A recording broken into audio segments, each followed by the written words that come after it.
Today we're going to talk about something that I think you've all heard. You should always wear your sunscreen. That's right. I have some sunscreen here in my office, special fancy sunscreen for my face. I desperately need it. I have permanent damage to my skin from years of being out in the sun. I'm of Scandinavian extract, and I should have known better that I don't tan, I sunburn, and over the years it creates wrinkles. And I also have brown spots on the left side of my face, not so much on the right side. That's because this is the side gets exposed when I'm driving my truck.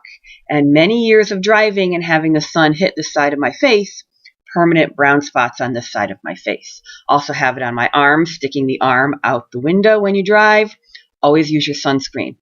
Now, the reason why we need to protect ourselves is because the sun emits harmful rays called ultraviolet.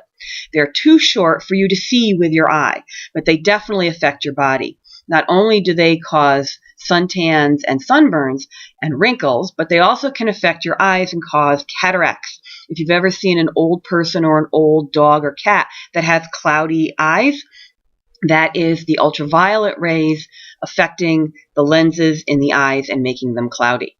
Now, even though you can't see ultraviolet light with your eyes, we can make certain chemicals like these beads here, and these beads will actually change color when they are exposed to ultraviolet light.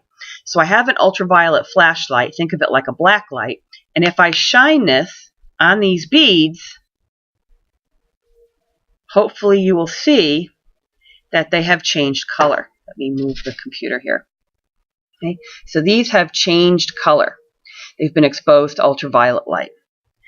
Now, it's really bad outside today. It's very foggy and misty, and you're saying, well, no ultraviolet light can be getting through those clouds. But wait, I have a fresh batch of beads. We're going to walk over to the other side of my office.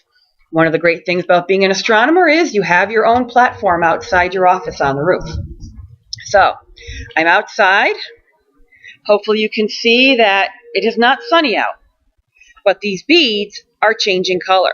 Now, they're changing color a lot more slowly than they did under the ultraviolet flashlight.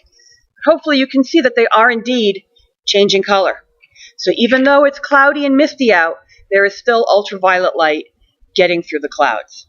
Now, obviously, I'm not telling you that you should wear heavy sunscreen on a cloudy day unless you're very sensitive to the sun, but I just wanted to make that point. Now, it could be a lot worse because most of the ultraviolet light from the sun doesn't actually make it to the surface of the Earth. It's blocked by something called the ozone layer.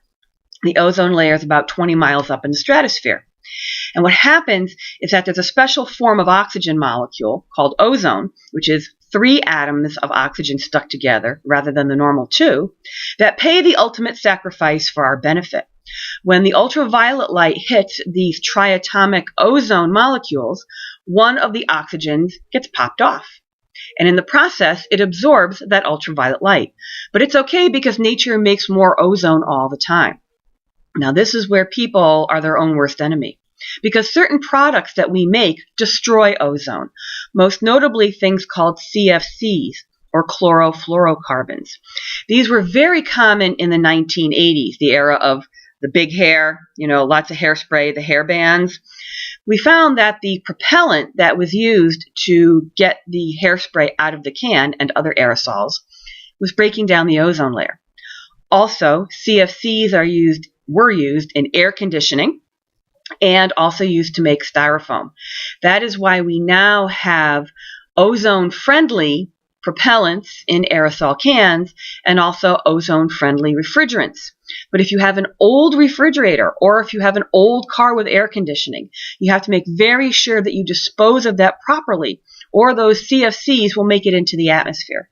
And the problem is that the CFCs that we were releasing in the 1980s will remain in the stratosphere for decades to come.